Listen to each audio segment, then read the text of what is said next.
Let's pay homage to the Buddha, the fully enlightened one.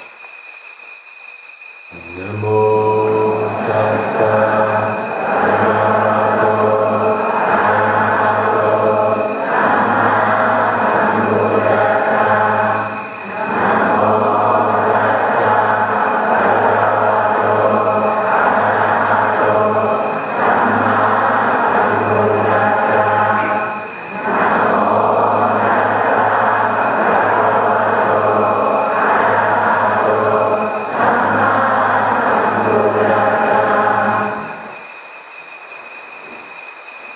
Pay respect to the Buddha, reciting one of the stanzas in my own language. Buddha bodhaya dipiti dantoyo dhammataya sa. Dhammataya danto dhammantino adharanaya sa. Nibuddho nibbanataya dhanloka paranami. Lokadharano lokatumai guzaya tasu chitomudo. Yo nago buddha naga miro yadya sindi yakutta chinya swapyambi. Buddha tisali kurorai tu tenti nyendo mugi chiye. Boraya sa chutai tatu guru rukutu tenle hijabasi jinchu malaga. Yato kuroga binyin chiro mugi chiye. Dhammataya sa chutai tatu guru rukutu tenle hijabasi jinchu malaga. Tanto kuranga bhikkilita rupukate yin yomu ipye. Dhammataya sa chatai tadu rukudu nayin kilita punyin yatasi chenalaga. Dino vatandaya nevam gavechango. Kuta tocha kurodaya pipye dalayin.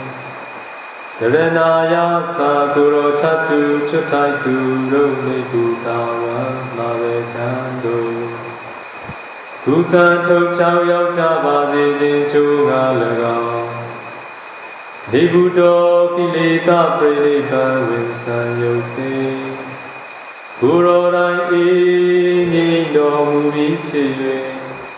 Nibbanataya sa kuro tatu vene duro kukate ninja bhazi jinchu ngalaga. Dhamman nizili nadamasako. Tete di gruna shita myatapye. Ocharo mukhe abhi. Loka dharana loka tumayi gozaya dasu chito mudo. Danaga muda naga miro yadya sindi ato tatu myaswapyago. Nami namami kuno nalong tong song pyang pyo. Mango shoye gado myando lesong mo yue. Shiko nyopai myaswapya myaswapya.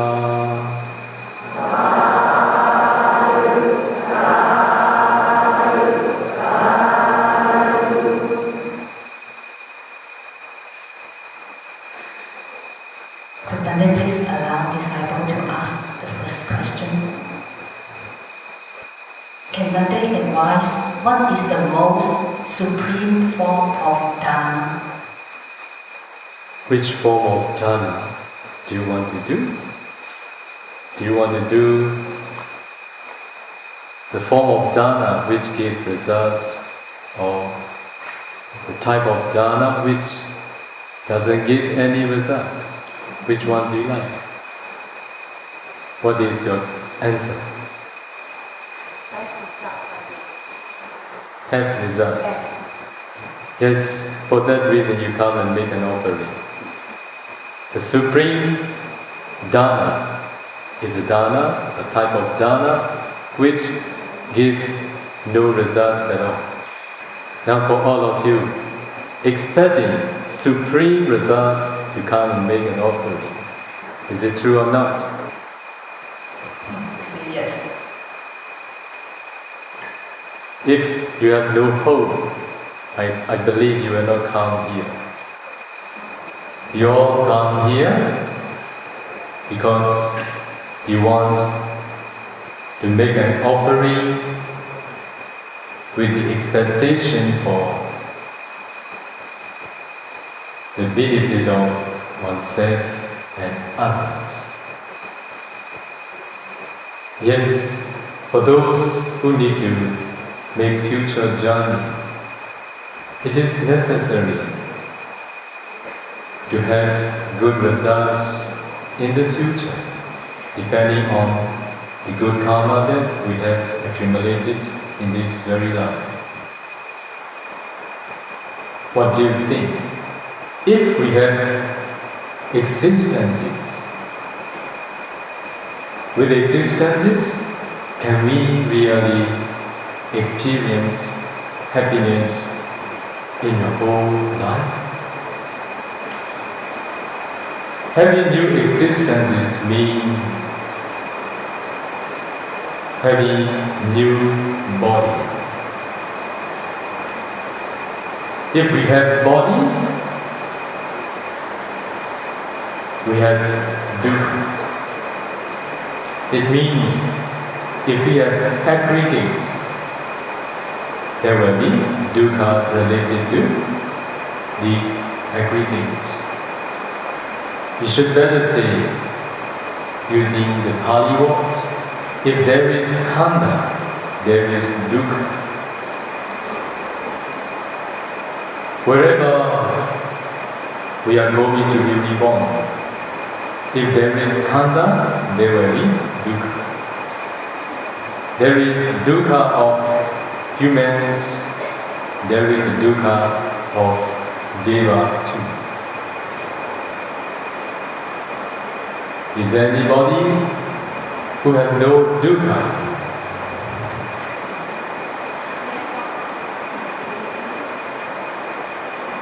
Do you feel sukha today, the whole day?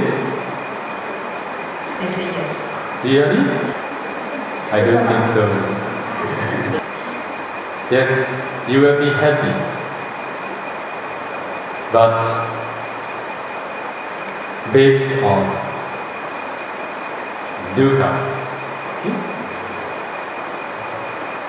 Whether you understand or not, I don't know. What I want to say, what we all do today, and these are wholesome karma.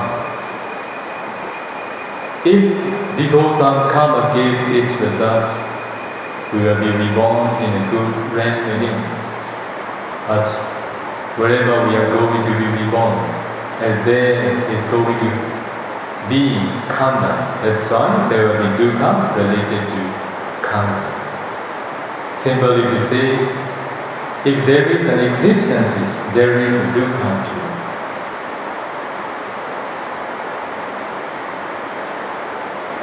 We suffer from many undesirable and desirable because of having kilesa defilements. Who is able to be reborn in the new existence?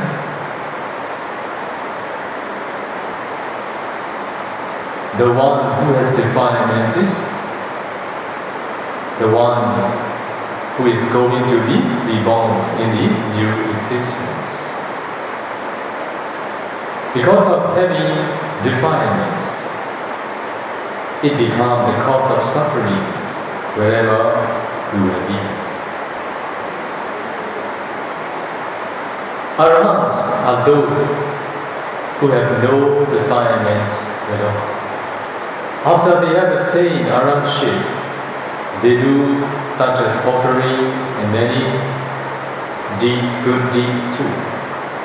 As they have no defilements, they have no attachment to any existence. All the deeds that they have done, they are going to do, they are doing, is just functional, not wholesome. All the good deeds that they have done is just functional, that it will give no any future results. With the cessation of all the defilements makes cease of existences. Cessation of the existences has been occurred with the cessation of the defilements which are the cause of suffering. You see the cause of suffering as defilements.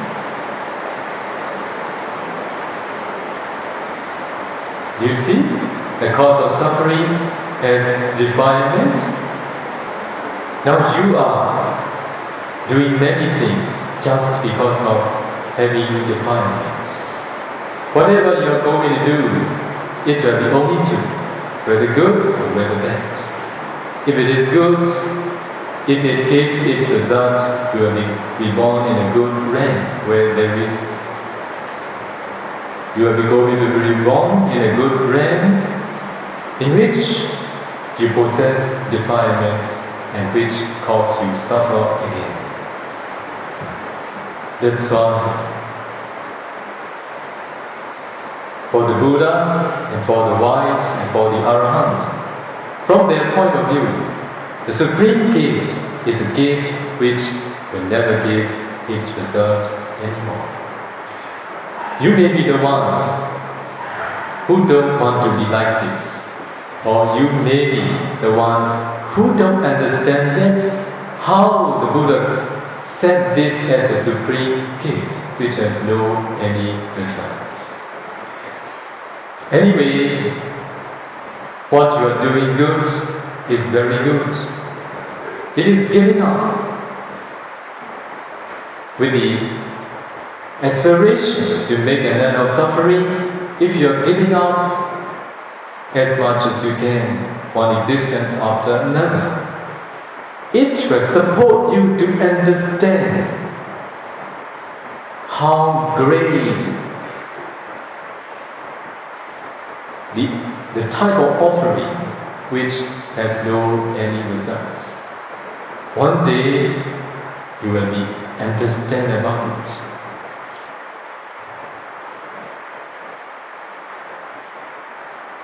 Okay, another question.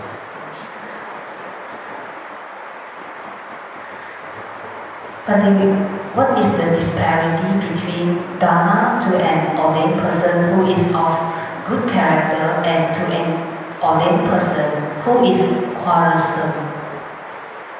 Is there any difference in merits obtained? What is the difference between dana to an ordained person who is of good character? Another one is who is quarrelsome. We have to quarrel with others. Which one do you want to make an offering? To whom do you want to make an offering? To whom do you want to make an offering? Good one. Yes, please make an offering to a good one. Do what is for your happiness. 做一些为自己带来快乐的事。 I think you get it. The next question will be on the bhikkhu and the devotees. For a bhikkhu who receives the devotees, what is the important thing for him to take note? Whereas for the devotee who go to see a bhikkhu, what is the important thing for the devotee to take note? Bhikkhus are those who renounced the world. Those who choose to live ordained life, their mind should incline to practice renunciation, which is nikkama. Nikkama means staying away from what we attach for a short time or for a long time. some be ordained temporarily. If they are temporal monk or nuns, as long as they stay bhikkhu life or nun's life, they should practice renunciation. As I have told all of you, the meaning of renunciation, which is living ordained life, this is also renunciation. Also staying away from what we attach, it is also renunciation. For that reason, to support to the ordained ones, those who practice renunciation, when lay devotee approach the ordained ones, they should ask especially about the Dharma. If you come and see me, and if you talk about this and that, I'm unhappy. Okay? I'm unhappy with it. So if you come and see me, please ask me the Dharma. I'm very happy. I will take time to explain you the Dharma. But if you ask me about this and that which is related to others, I don't want to do this. Talking about other things rather than the Dharma is very tiring. Whether you felt it or not, I don't know, but I feel it, I felt it. That's why better please ask the Dharma when you approach ordained ones. It will be very supportive to ordained persons and ordained life. The next question. Everyone in the samsara carry a name, title, form, play a certain role like leader, singer, monk, master, student, and etc. We act according to our roles.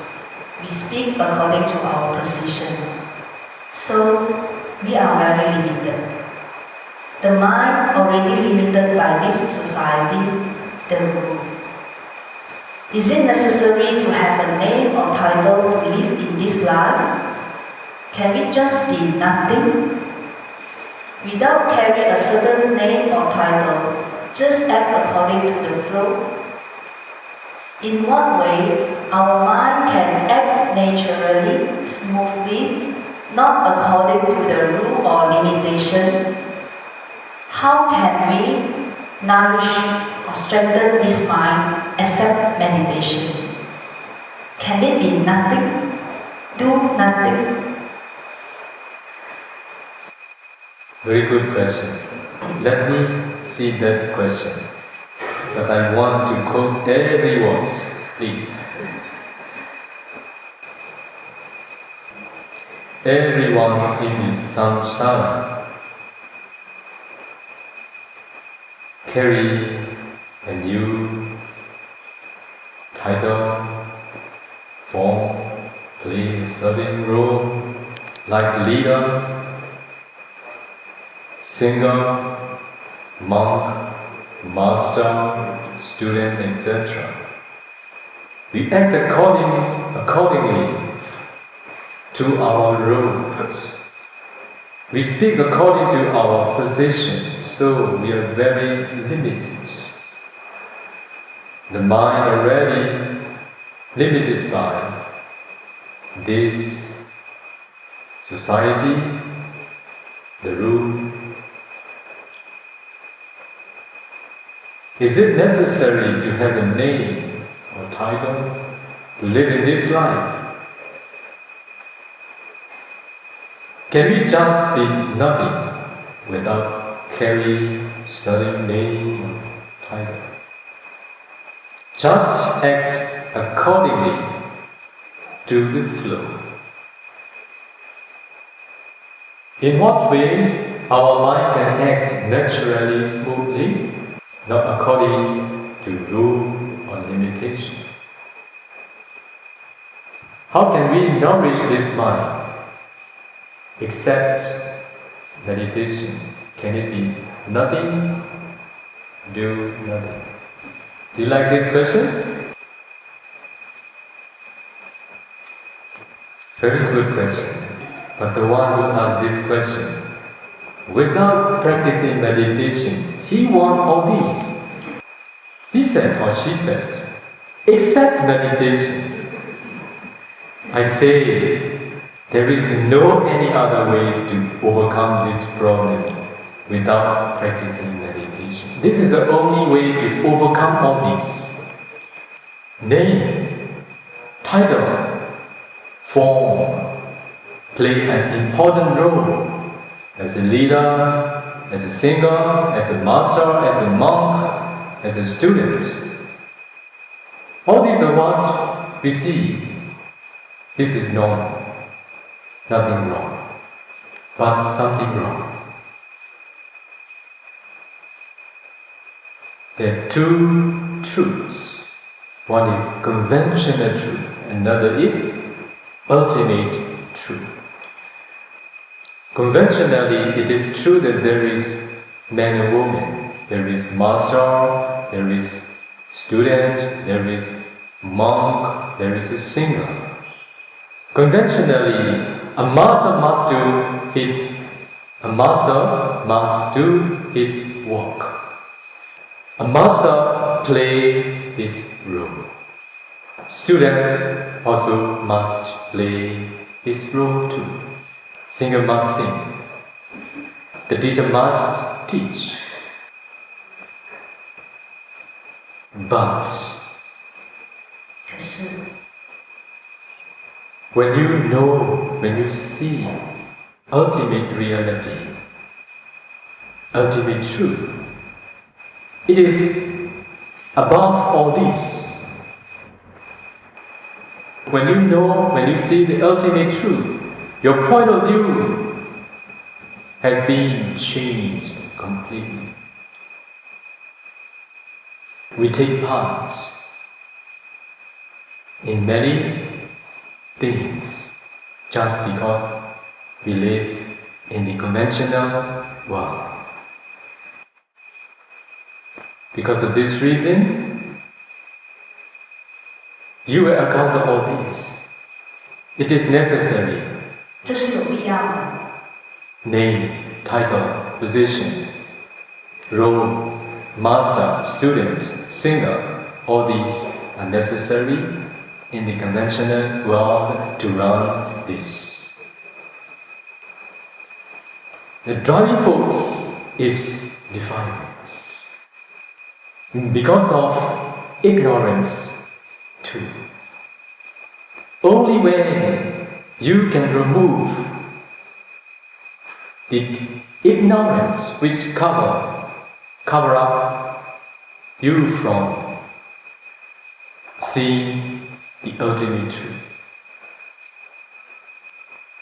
You need to go beyond conventional truth. When you know, when you see the ultimate truth, you don't see master, you don't see student, you don't see singer, you don't see position, you don't see name, you don't see title. All these has been buried. Yes, it is true that there is man, there is woman, there is master, there is student from the conventional point of view. But from the ultimate point of view, nothing. So now you talk about, can it be nothing? Yes, it can be. Only when you know, only when you see the ultimate truth. So without practicing meditation, you can't get it, you can't experience it. So please share this question, not except meditation, but by practicing meditation.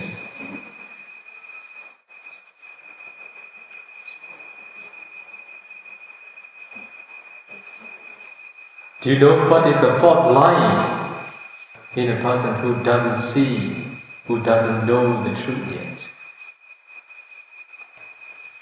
Even though you don't want to play a role of these different position and different life condition, he could not or she could not give up all these because this is what he relied on for his living. It is because of not knowing the truth. When you see the truth, you have the power. You will develop the strength or the power to give up, then just to be with the ultimate truth.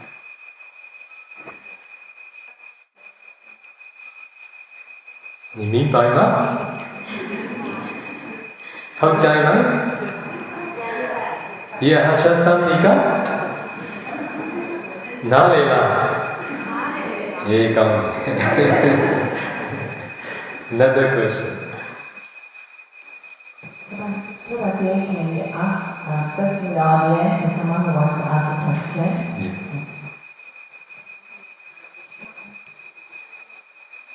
I'd like to ask a question about meditation. Since you just mentioned about there are something that you can only achieve through meditation. There is no other way. Actually, I would like to repeat my question from yesterday about Goenka's Vipassana teaching and also the teaching from the Pa-Auk Forest Monastery. To be more specific about the question, I'd like to understand what are the difference between Goenka's 10-day retreat Vipassana teaching, especially the Anapana and the Pa-Auk technique. So what are the difference?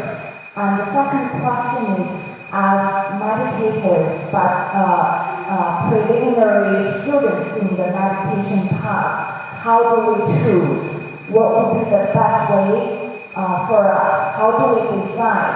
And the third question is, since it's all about breathing, but the Goenka's Vipassana technique is more observing sensations around your nose areas.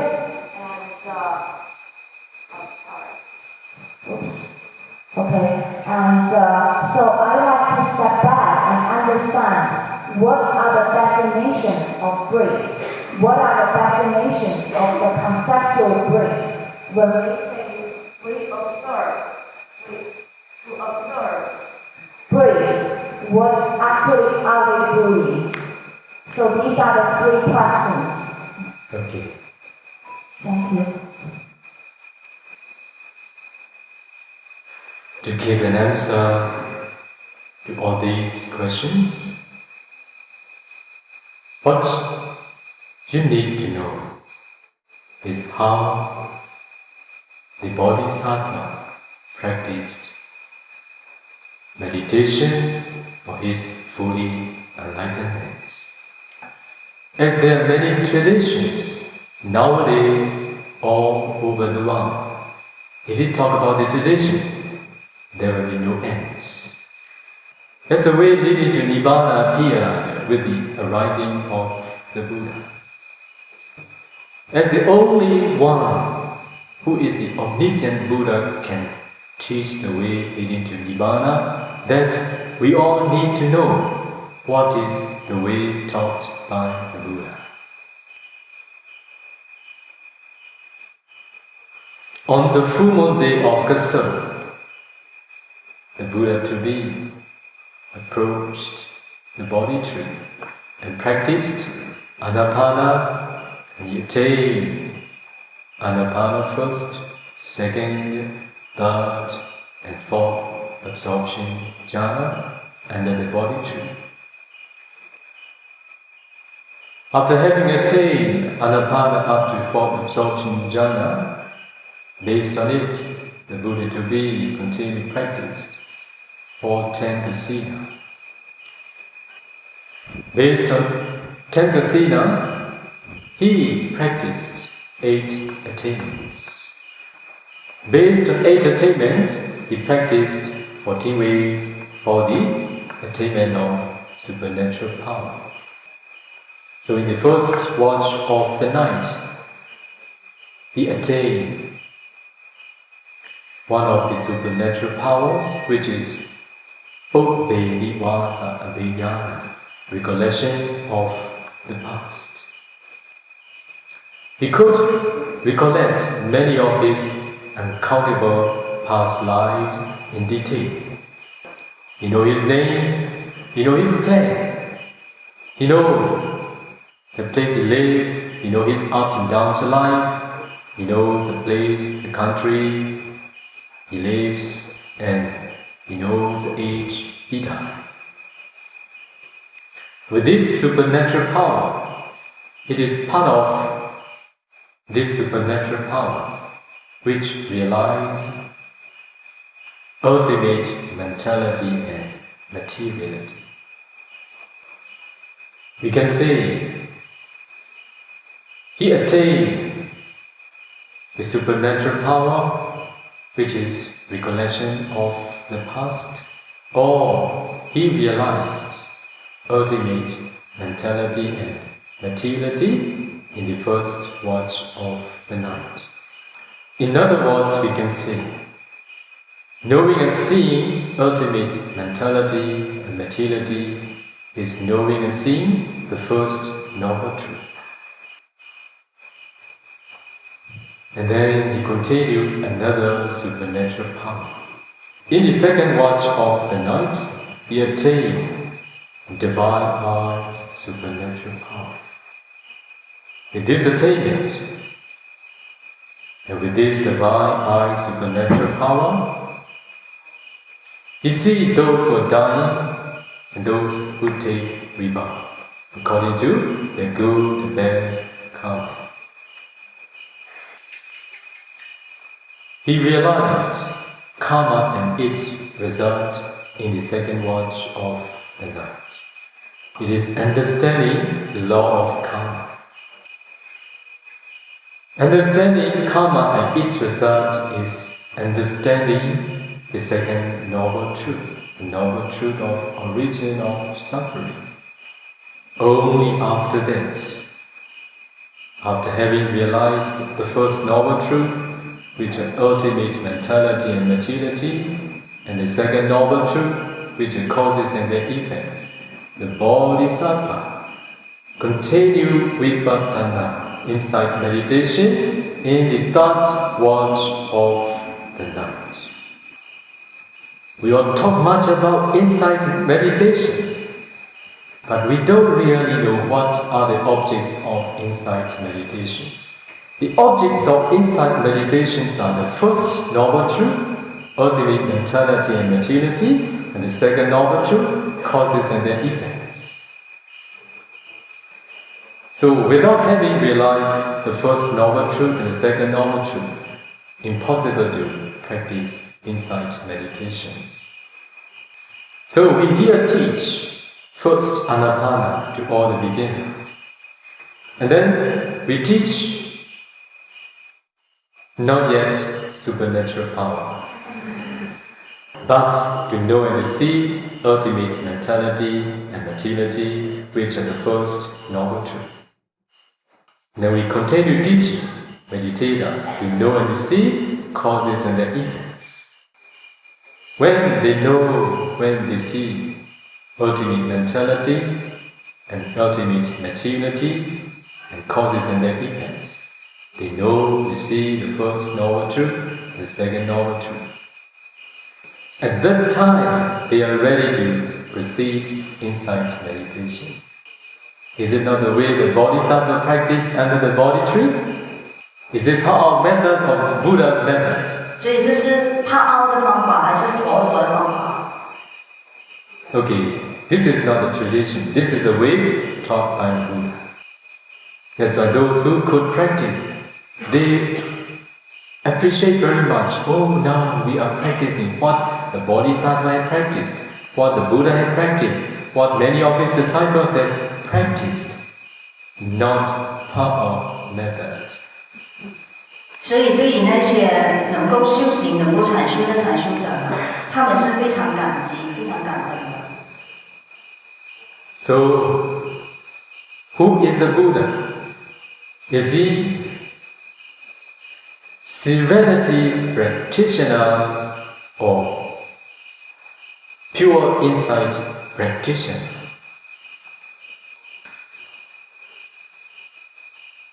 Please give me an answer. Serenity practitioner. Who do you want to be? If you emulate the way the Bodhisattva practice for its enlightenment, it is also possible for you to practice here. I will teach you that way. Or if you want to be pure insight practitioner, it is a good place for you to practice. I will teach you to. At the time you don't need to develop any absorption jhana concentration. You need to practice vipassana directly. But I will not teach any tradition, but I will teach the way the Buddha taught. To make all of you understand clearly, let me explain a little bit more. So for the serenity practitioners, they need to develop absorption jhana concentration. As the Buddha taught 40 kinds of samatha meditation objects, you can choose one among not 40, 30. It's because only 30 kinds of meditation objects leads to absorption. The remaining 10 are up to excess concentration. Buddha taught 3 trainings: the training of morality, the training of concentration, and the training of insight. You know what is the training of morality? For about the training of concentration, you need to know that the Buddha taught 40 kinds of meditation objects, and among 40, 30 leads to absorption, and then the rest up to excess concentration.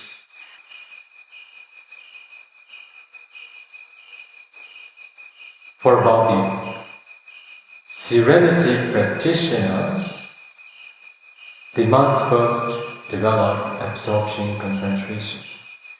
After that, they need to continue the training of insight. When the Buddha taught the thought training, how many meditation objects the Buddha taught?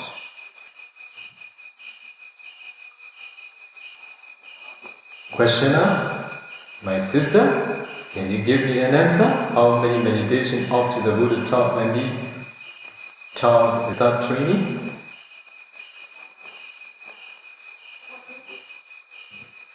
40. 40 is for the second training. I'm asking for the third training. Buddha taught only 2. Materiality meditation and mentality meditation. Okay? When the Buddha taught Rupa meditation, Buddha taught 4 elements meditation in brief or detailed method.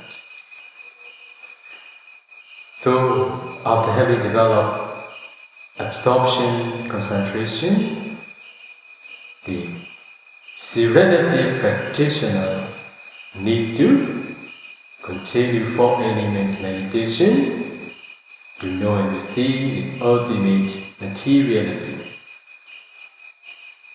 So when they practice 4 elements meditation after having developed Anapana 4th jhana, finally they can break their body down into very tiny small particles.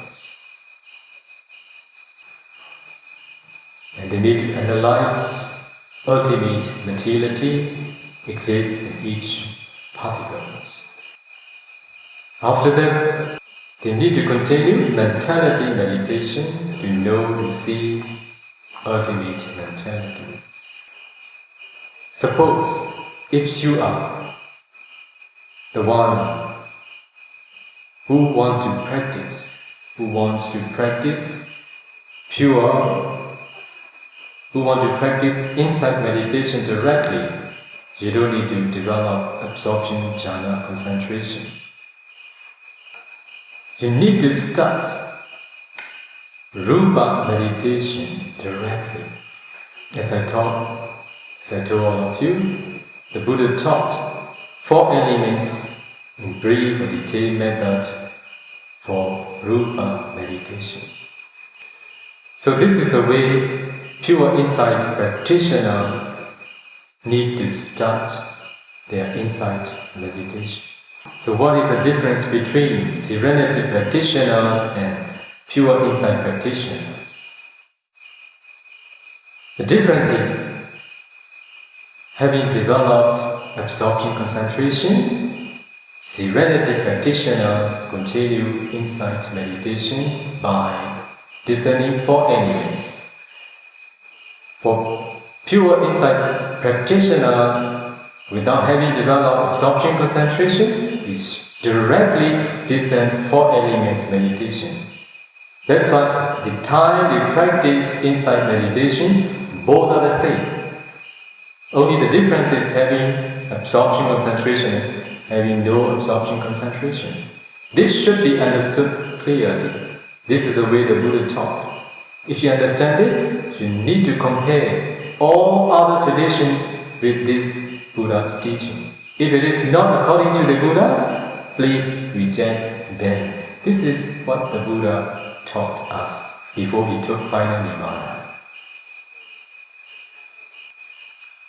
So it covers your two questions. For the last one, for about concept of the breath.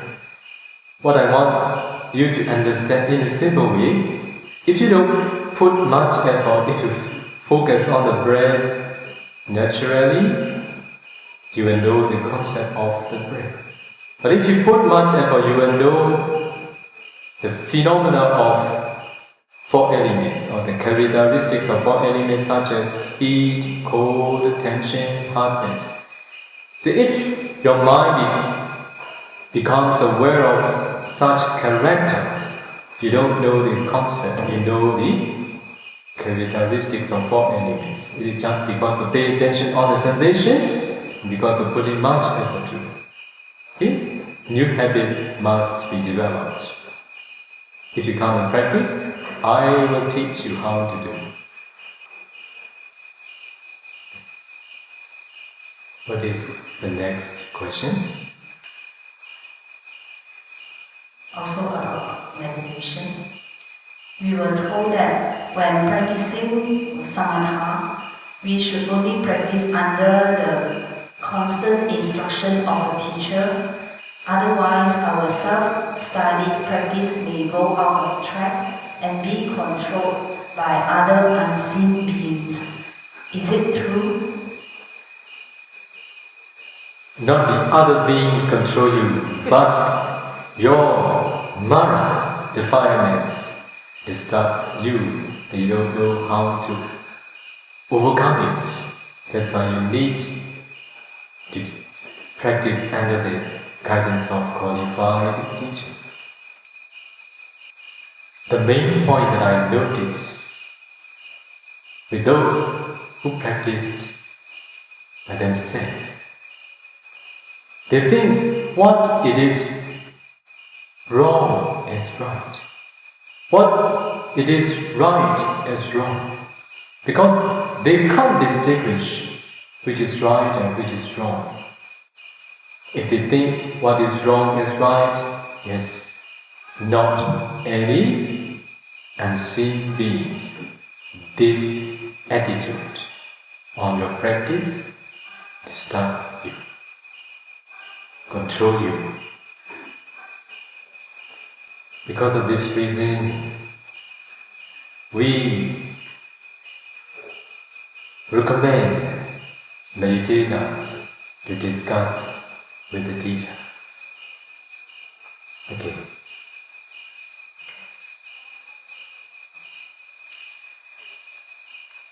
Bhante, the next question. Could Bhante please explain why the Buddha say all exists? This is one extreme. All does not exist. This is another extreme. Without veering towards either of these extremes, the Tathagata teaches the Dhamma by the middle. So what is the question? The question is why the Buddha say in this way, all exists one extreme and all does not exist another extreme. What the Tathagata teach is the Dhamma by the middle. as I have told all of you, two truths, conventional truth and ultimate truth. From the ultimate point of view, there exists man or woman. But from ultimate point of view, there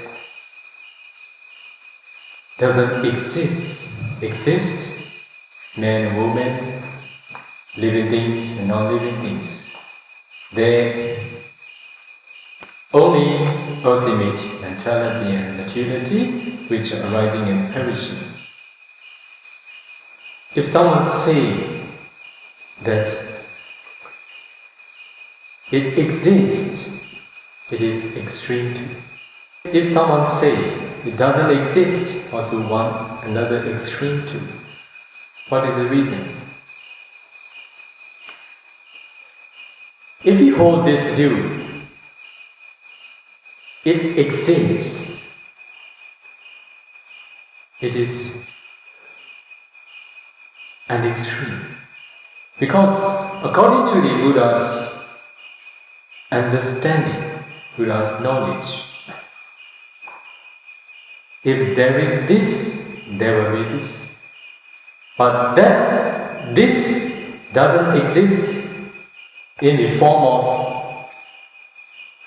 it doesn't exist permanently. If there is this, there will be this. And then it perishes. It stands just for a moment. After it arises because of its causes, it perishes. That's why we can't say it exists. We can't say it doesn't exist.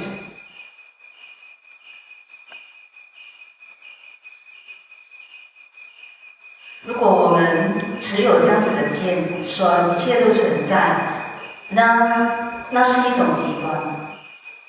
佛陀告诉我们的是什么？佛陀告诉我们的是，如果有这个，就会有那一个，也就是我们说持有不必有。那如果有这一个的话，即使是有这一个，它也不是永恒存在的，它也不是永远存在的。因为它在升起之后呢，它只是住一段很短的时间，它就灭去了。它在升起之后，因为它的原因，它升起之后它就灭去。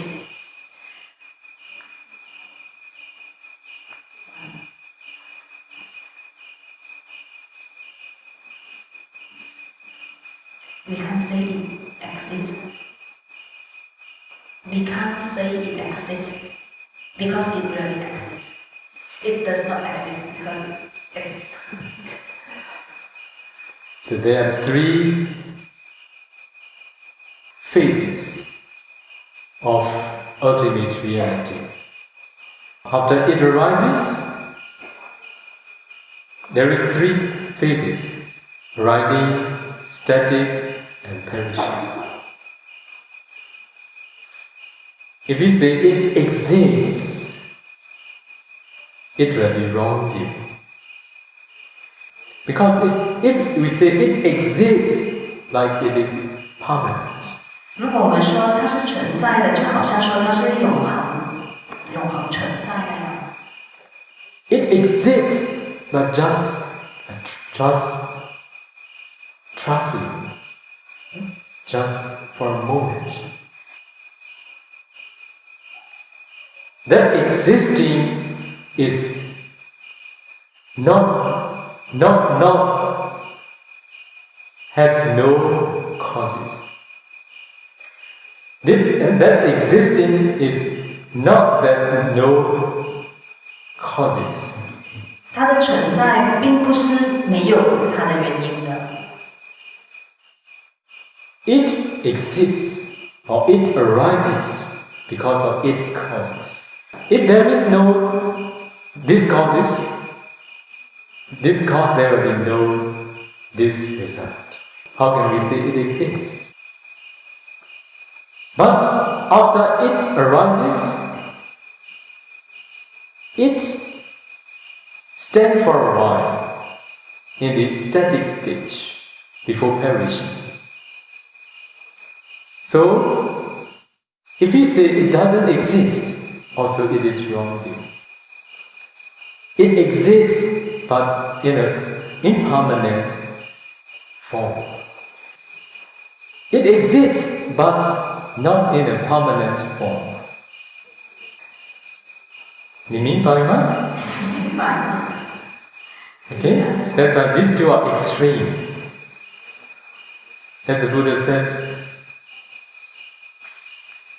if there is this, there will be this. If there isn't, this will not be.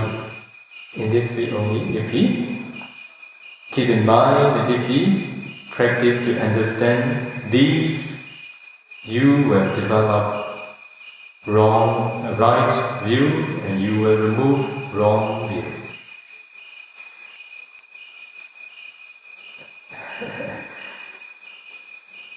Meanwhile, continue another one. So another question is about karma. Is it right that the karma is like a debt? Karma is like a debt. Debt, D-E-B-T. Does this mean that for both wholesome and unwholesome karma, as long as they have not given their results, they will remain, like money remain in the bank account. If we use it, we need to pay back by suffering. And if we enjoy good condition, the karma will be ended up or reduced.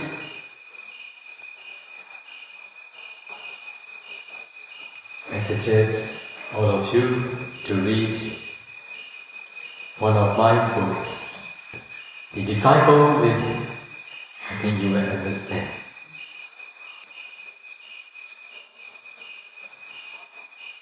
There I have explained about karma and its nature. I also explain about death.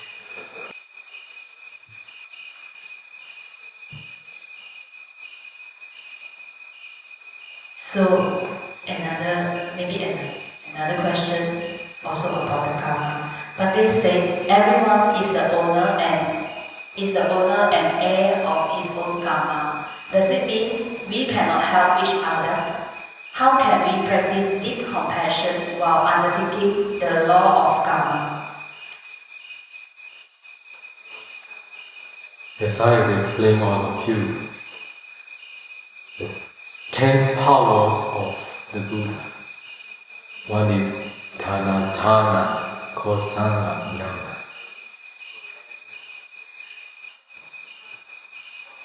Buddha knew what is possible as possible, what is impossible as impossible. Even for the Buddha, when he is going to do for the good of his disciples, with this jhana, he looked at that person's mind, he surveyed with his Buddha's eyes, whether I can help him or I can't. If we think about how to do for the good of others, we should emulate the way the Buddha had, or the way the Buddha do for the good of others. Every early morning before dawn, the Buddha practiced great compassion, Mahakaruna. And then he surveyed the world with his eyes. Sometimes he saw a certain person is going to take refugees in triple gems. And Buddha also knew that person lived in a very, very far place. He has metta to do for the good of others. And he has compassion towards all the beings. His metta and compassion is surrounded by that Tana Kosana Jnana, which knows what is possible as possible, what is impossible as impossible. To do for the good of others, it means with metta, the way that person can be. As I told the Buddha, knew that that person lived in a very far place. How far it was, the Buddha went there to teach him the Dharma and to let him able to take refuges in the Triple Chain. Buddha knew that that person is possible. If he teaches the Dharma, that person is going to take refuges in Triple Chain. This is what is possible for him. So, Buddha do, or Buddha did, or Buddha does what the other is able to do. He didn't do what the receiver comes. For that reason, we need to help each other, observing, observing towards a person we are going to give a hand, what they can. You understand? So we have no knowledge like a Buddha. We don't know what is possibility as possibility, what is impossible as impossible. We think it is possible, we try. Finally, we know that it is impossible. What do we need to do? We need to develop equanimity towards that person. That is what I say, all of you. If you don't develop equanimity towards both oneself and others, when times ripen, you will suffer. You will give up what you are doing. The one who has developed equanimity towards others, the one who knows how to develop it, is the one who possesses superior state of mind, which can help him to live more peacefully and to do for the good of others continuously, knowing the right time to do what he should, and knowing the right time to develop equanimity, what he should do. Nalela.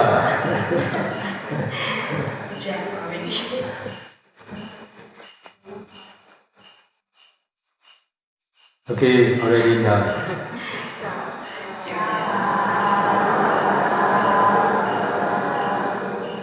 We will share Mary's turn today. Repeat after me. Dhammi punyam asavakaya aham hotu Dhammi punyam vivanassa paccaya hotu mama punya bhagam sabba sattanam Ajemi Te Sabbe